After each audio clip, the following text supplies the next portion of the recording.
derajat juga yang sahih, riwayat Bukhari dan Muslim. Kalau tadi Muslim, Rasulullah sallallahu alaihi wasallam bersabda, ya, ini disampaikan oleh Abdurrahman bin Auf kepada Amirul Mukminin Umar bin Khattab ketika terjadi debat, ya, dan setelah debat malah ketika Umar berkunjung ke negeri Syam, sampai di perbatasan dijemput oleh gubernur negeri Syam waktu itu Abu Ubaidah ibn Jarrah, dan memberitahu di negeri Syam sedang mewabah penyakit. Lalu Amirul Mukminin bermusyawarah dengan para sahabat yang ada yang di situ, yang ikut dalam perjalanan, baik Ansar maupun Muhajirin, kayak mana sikapnya. Timbul khilaf. Ada yang mengatakan tetap masuk ke negeri Syam walaupun sedang mewabah. Ada yang mengatakan kita cancel, balik ke Madinah.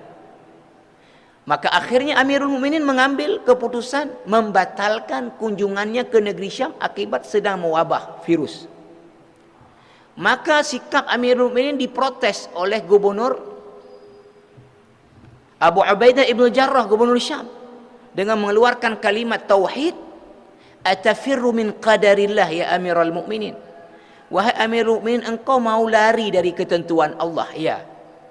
Maknanya bahwa, hai Amirul Mukminin, kalau Allah berkehendak kena, pulang ke Madinah pun akan kena. Kalau Allah berkehendak enggak kena, datang ke negeri Syam pun enggak akan kena. Apa takut kali? Ini kalimat Abu Ubaidah kepada Amirul Mukminin Umar bin Khattab. Apa kata Umar? Lau ghairuka qala hadza. Maunya janganlah orang sekelas anda mengeluarkan kalimat ini, hai Abu Ubaidah. Masa anda seorang sahabat yang besar, anda orang yang alim, anda gubernur, keluarkan statement seperti ini? Orang awam lah yang keluarkan kayak gini.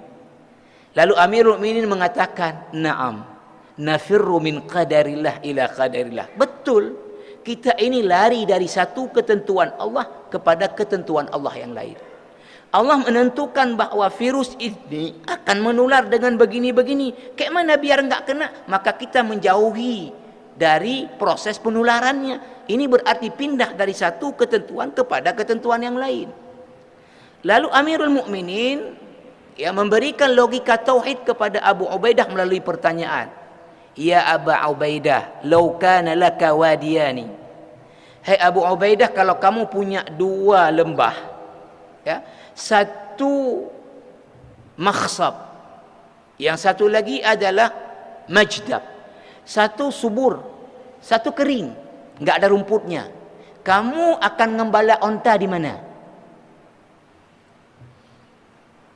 Tanpa dijawab Abu Ubaidah, Umar mengatakan, bukankah kamu mengembala onta di tempat yang subur, mengembala karena Allah? Nah, kalau, ya, paham tauhidmu tadi, kalau Allah berkehendak kena, kalau enggak. Berarti kalau Allah berkehendak, ya, onta kita ini kenyang, kita gembala di enggak ada rumput tetap kenyang. Kenapa enggak gembala sana? Kenapa Anda mengembalanya di yang ada rumput?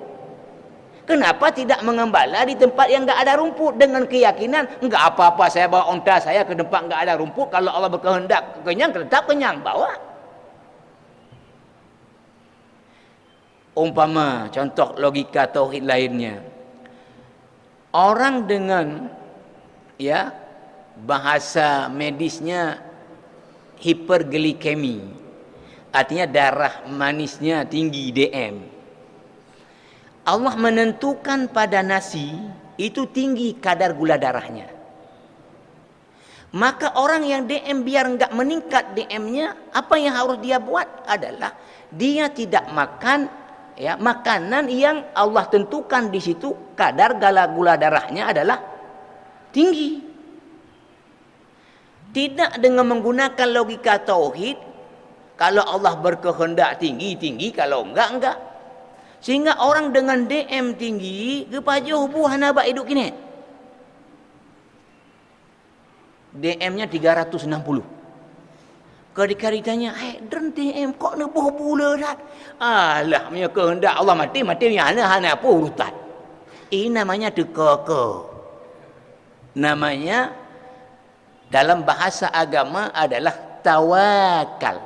Profesor Dr. Muhammad Bakar Ismail dalam kitabnya Wasaya Rasul, guru besar Al-Azhar Mesir, mengatakan hal seperti ini namanya tawakal, bukan tawakal.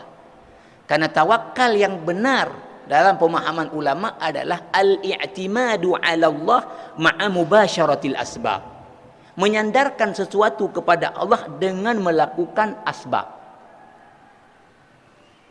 Orang misalnya sakit, kemudian dia tidak berobat. Ketika dibilang orang, alah, punya kehendak Allah boleh punya hana bahagia ulun. Nah, ini bukan tawakal namanya seperti ini.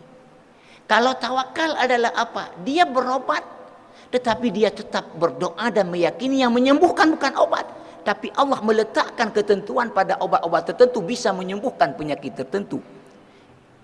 Ini jawaban Amirul Mukminin kepada Abu Ubaidah ibn Jarrah.